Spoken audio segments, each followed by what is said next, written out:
Salut mes petits lapins, j'espère que vous allez bien. Alors aujourd'hui, je vais vous expliquer comment faire un rond carré sur SolidWorks. Donc pour commencer, vous vous mettez sur votre plan de face. Donc vous faites une nouvelle esquisse. Vous allez venir faire un rectangle. Donc vous allez le côté de 150 par 150.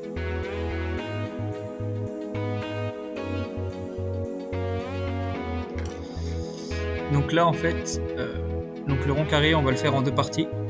Donc là en fait il faut imaginer que c'est la partie de gauche.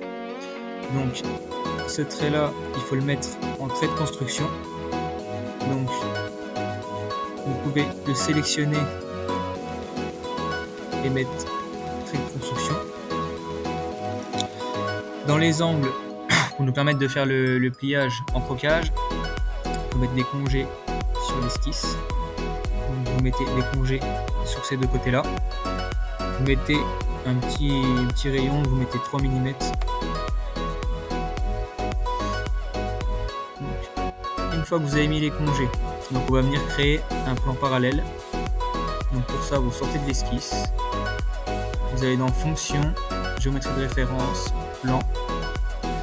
Dans Première référence, vous allez chercher votre plan de face. Donc là, on voit bien qu'on a un plan parallèle. Vous allez coter à 80. Donc là, comme on a dit que c'était la partie de droite, vous allez créer une esquisse sur le plan numéro 1.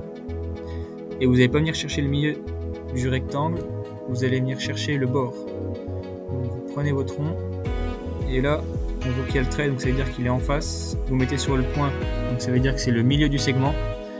Et vous allez vous mettre ici. Donc là, on va le coter à 50 mm. Donc pour lui dire que c'est la moitié qu'on veut, on va venir faire un petit trait pour le couper en deux. Donc pour le couper en deux, vous allez dans Ajouter les entités. Vous appuyez sur la section de droite. Donc là, on voit bien qu'il nous a fermé la demi-lune. Et par contre, il faut le passer. Ce trait-là, il faut le passer en trait de construction. Donc là, on voit bien qu'il est en trait de construction. Et on voit bien que là, si on regarde, on a bien la moitié entre le rond et le carré. Donc là, vous allez, à la suite de ça, quitter l'esquisse. Vous allez dans Tôlerie, pli de transition. Donc là, pour le pli de transition, vous mettez bien en brisé. Vous allez cliquer dans le petit carré de profil. Vous sélectionnez d'abord la partie basse. Donc là, on voit bien que s'il est en bleu clair, ça veut dire qu'il a sélectionné. Puis la demi-lune. Donc là, on voit qu'il l'a mis en volume. Donc là, vous pouvez changer en fonction de ce que vous souhaitez comme facette. Donc moins vous mettez de facettes, plus ça va faire l'effet de cube. Donc plus vous en mettez, plus ce sera vraiment la forme arrondie. Donc là, vous validez. Donc là, vous avez la première moitié. Donc pour faire la deuxième moitié, vous cachez le plan numéro 1. Il va falloir faire une symétrie. Donc pour faire la symétrie, vous allez dans Fonction, vous allez créer un nouveau plan de référence.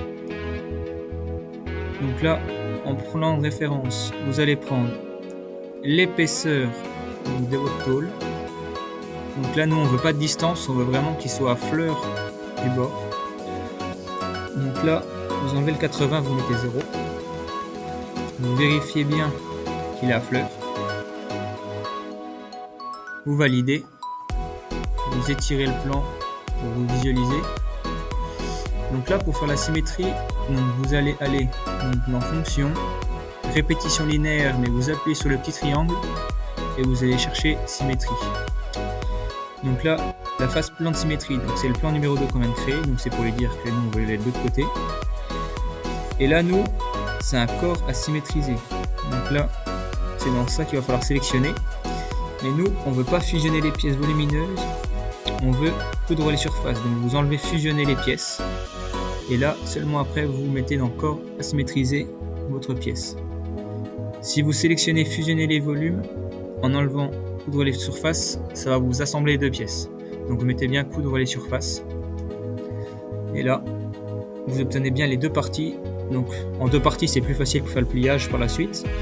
Donc pour le dépliage, vous sélectionnez votre première partie, vous allez dans tôlerie, le déplier qui est en haut à droite, et là vous obtenez toutes les génératrices et le rectangle capable. Voilà mes petits lapins, allez la bise!